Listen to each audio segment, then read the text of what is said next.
Good afternoon, everyone. Ben here, and today we're going to be talking about 2020 elections for Senate and President, and kind of introducing my model and how I'm going to be predicting at least the presidential election. Senate election is going to be very similar to the way I did it for 2018. I'm not going to build a model because, goodness gracious, the one for president took me long enough as it is. It will require as much constant editing as possible. It's just, I don't want to build one for the Senate as well. And I was going to do, and not only that, but my presidential election forecast is going to be very similar to how I do the Senate one.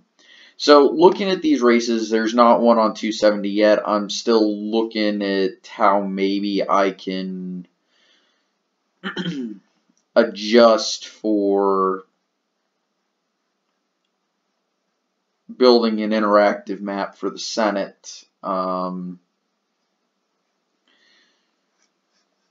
So looking at these states, I'm going to cross off states that are pretty much safe for the Democrats. We'll talk about Mississippi and Minnesota whenever an incumbent is decided. Actually, it's going to be Tina Smith in Minnesota.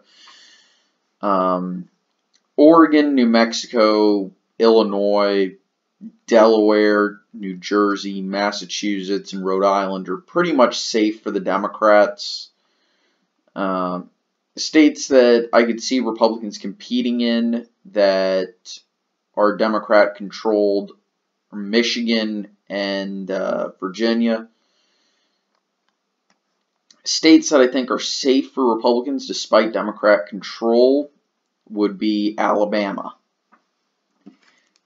Now, here's the thing. In a presidential election year, I don't really see Texas as all that competitive, especially considering the other incumbent. If I remember correctly, it's Henry Cuellar.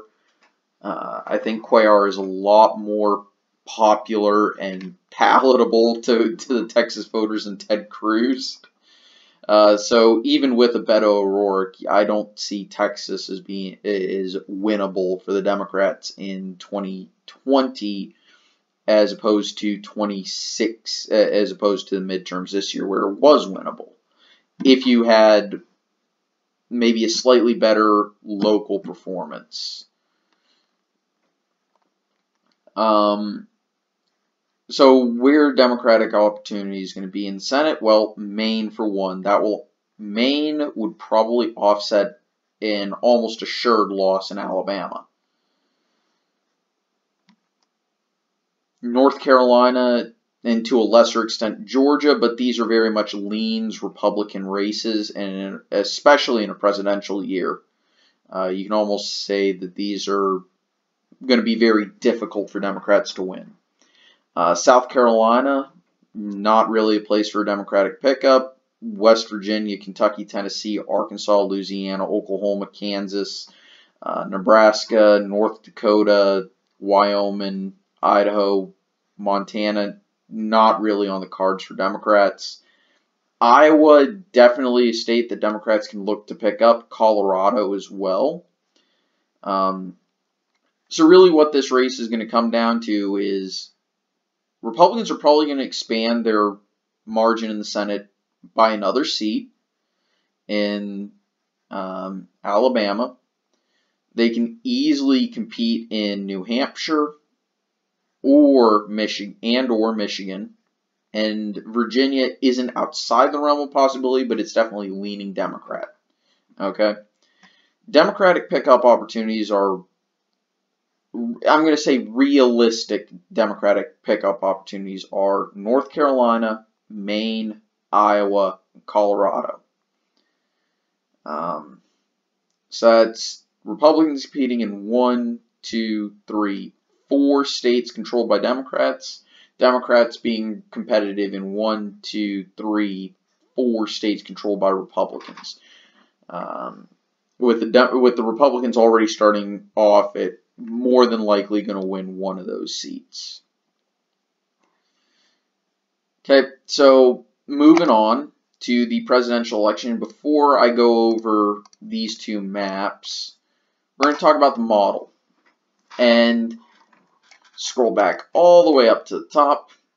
So this is the main page. By the way, you can find a link to this sheet in the description. And from there, you can open it up. You will have to, if you want to play with the model yourself, you can copy it and then, copy it to your own sheet or download it and open up an editable file on Excel. The reason I did this is I don't want people messing with my actual model that I will be using.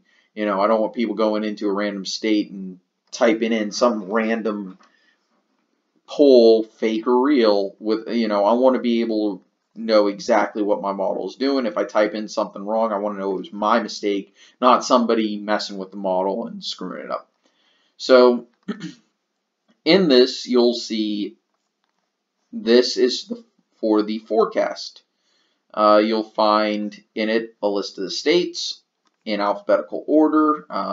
By the way, District of Columbia should be below this, but it's too late. I've already got too many references to the sheet itself, so yikes, that's not going to change. This is the state and national mean polls. By the way, this is heavily dependent on the, I'll get to where I got these numbers from previous, where I got all these numbers from. This is the Trump approval disapproval page. In all reality, so what I'm doing with this is I'm taking registered likely voter polls only for this, as I feel that gives us the best representation of his approval rating. And by the way, I will update these at the end of each day, as I can. I'll try not to let it get to more than 2 days out of date in terms of the polls. There's a page for 2016 results, which do factor in. We have the national,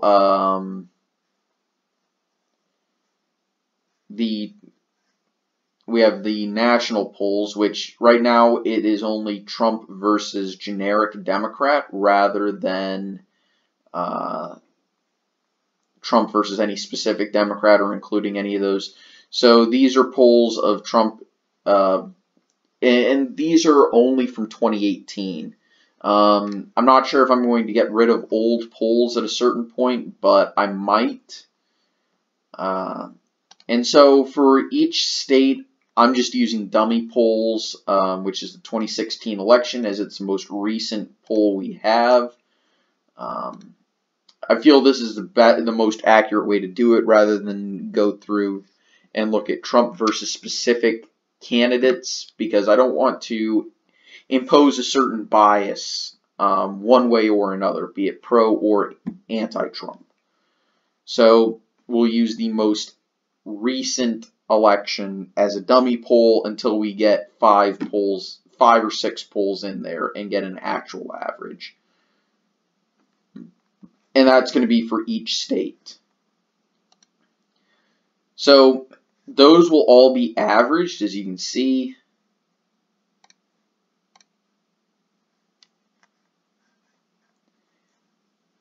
And that will give us the projected vote share for each candidate. And this is the national average as it stands. Democrats hold a slightly less than 10% generic Trump versus generic Democrat lead. But I've also factored in Trump's approval rating, which, by the way, is here. As you can see, this is just so that you can see it on the page without having to go through it. I'm not going to include the polling average for each state on the page. I I'm just too tired to do it, and I don't want to adjust it. There is an incumbency factor, which I reserve the right to increase or decrease, depending on whether or not I think it's factoring it in too much or too little, and that will kind of be based off of what the forecast spits out. And the incumbency will help Trump or hurt him the same amount it helps or hurts the Democrats. There is an economy factor, which will be updated every Monday, and generally speaking, from what I can tell, the economy is doing well enough to where I think it will help him a tiny bit, but not a significant amount. This is going to be on a scale of 1 to 5. So 1 is and this is going to go from 0 to 5 and 0 to -5. So if the economy tanks and goes into a massive depression, that would be a -5 against Trump and a +5 to the Democrats. If it were extremely well and the market was just continuing to grow and grow and other economic fundamentals looked good, this would be a factor in Trump's favor at 5. And of course, same thing as with incumbency, it will be a plus or negative based off of that. So this is about a little bit less than 15% lead in the national race, and as you can see, that translates to some interesting data. I'm going to go ahead and break down what each state, what this whole string of numbers is. Don't take this part super seriously. Pretty much as we get polling data and the national race tightens up, this will actually creep back into the positive numbers. This is just with the low information that we have and the fact that Trump isn't a very popular president at the moment and Democrats have about an average of a 10% lead. This is what the model says should happen, okay? I don't want to change it. I'm not going to change this that much because this is just absolutely, because this will sort itself out as we get closer to Election Day. This is just because the District of Columbia is so unusually Democratic, which my model doesn't account for, that Trump is literally going to have negative votes according to the model, which we all know isn't going to happen. He's going to get some votes, but the model is treating it that way, again, because it doesn't account for the District of Columbia being, 90% more Democratic than the nation as a whole.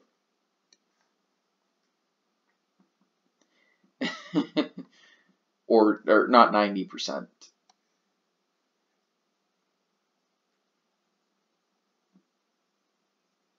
Doesn't account for that being the average margin of victory for Democrats is 90%.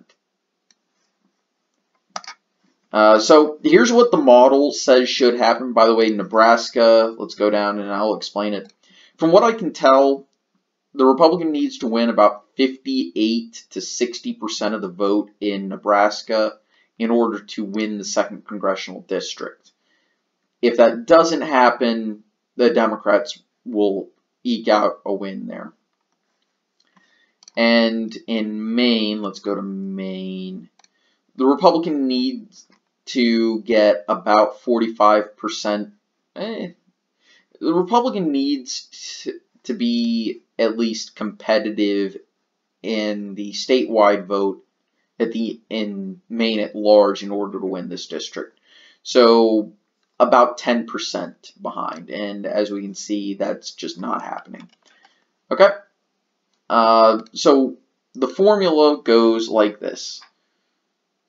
We need the factor for the partisan lean, right, of the state, which that would be the forecasted, victory. This is the 2016 results, which I'm including because it's a fundamental of the race, is how has the state actually voted, We have the state polling average, which at the moment it's just a dummy, so this 2016 is counted twice. That will change, obviously. And it's all divided by 3. This will get the average of them, which, oops, god damn it. That was just me derping up. 58.65. And so that's that. Then we include the factors for Trump's approval rating, as well as the economics and incumbency factors. And last, this is how the national environment affects it. I'm only weighing it, I'm only counting it a fifth of it, because I don't want my model to overreact to the national environment. Which I think I've struck a decent enough balance as it is. Of course, for the Democrats, if it's, I've done the exact, I've flipped any mathematical symbols like plus minus signs where I needed to make it actually spit out comprehensible numbers. And of course, there is an other share, which that will more than likely change, especially in the case of Utah, because if we're 100% honest, third-party turnout in 2016 was unusually high. So, let's look at what the model says will happen as of today, Monday. And right now it says the Democrat will win 400 electoral votes, a 15% landslide victory. Some usually very red states will be competitive, like Mississippi, South Carolina, Utah. One interesting thing is this model does demonstrate that the Republicans have made gains in the upper Midwest. 8 years ago, if you had said that the Democrats won Texas, Arizona, and Georgia, you would figure that this area would be almost assuredly Democratic in their votes, as well as Indiana probably voting for the Democrats, New Hampshire and all of Maine being safe. But you also notice this shows that Republicans have lost ground in the deep South and Sun Belt and the desert Southwest. Alaska is an interesting one, but I think that's partially due to the elasticity of its voters. So let's actually highlight this. Let's go to a southern state that Republicans are doing poorly in, 46 and 51. This is because, again, very few swing voters in the state, so it's fairly competitive. Let's actually go down to Texas, where Democrats win it, according to my model, by 1%, literally 1%, and neither actually break 50. That's more of, this is definitely the national environment affecting it. For example, if I hadn't included that, Republicans would still win it according to my model. Let's go to Pennsylvania, where it's a 6% margin, whereas in this model, if it were 8 to 10 years ago, you would look at it and you'd say, wait a second. You're telling me Republicans lose Texas and they're that competitive in Pennsylvania? Let's look at Michigan and Minnesota, a similar story. Well, Minnesota not really, but Michigan within 10. Let's look at Ohio. Where is Ohio? Oh, man. Oh, here we go. Less than 1%. Again, this shows that Republicans are making up ground in the Midwest, at least according to all the fundamentals and all of that. But you want to see that if it was just a standard 2-color map, which I'll show you what that looks like. So I'm going to have any race here as any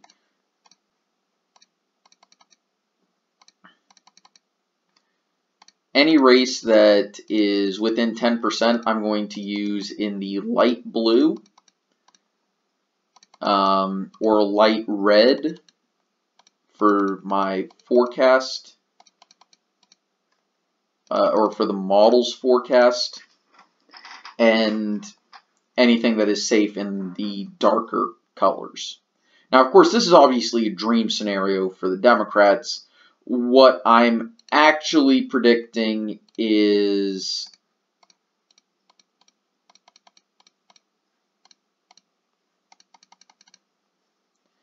a competitive race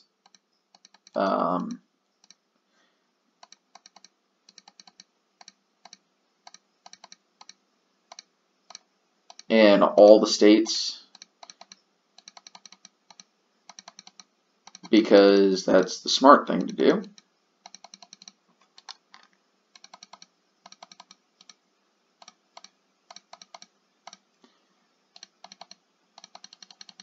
There we go. There we go. Oops, forgot about Alaska. Here we go. So this is what I'm expecting. And I'm going to do the same thing until we get closer. Any state that I expect to be competitive, but one party has an edge in,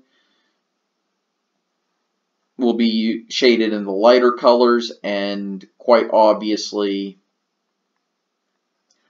any state that I expect to be safe is in the darker colors. So I'm expecting Trump to win still. This is my baseline essentially. Also, I don't know why Illinois was that way. Sorry about that. So as you can see, I expect mostly the same states that were competitive in 2016 still being competitive in 2020. Not much to really talk about. Texas is the big notable difference in that I expect it to be a little bit more competitive than it was in 2016 as it stands right now. Anyway, I want to thank everyone for watching. I hope you all enjoyed. I'll see you guys next time. Take it easy. Have a nice day. Bye.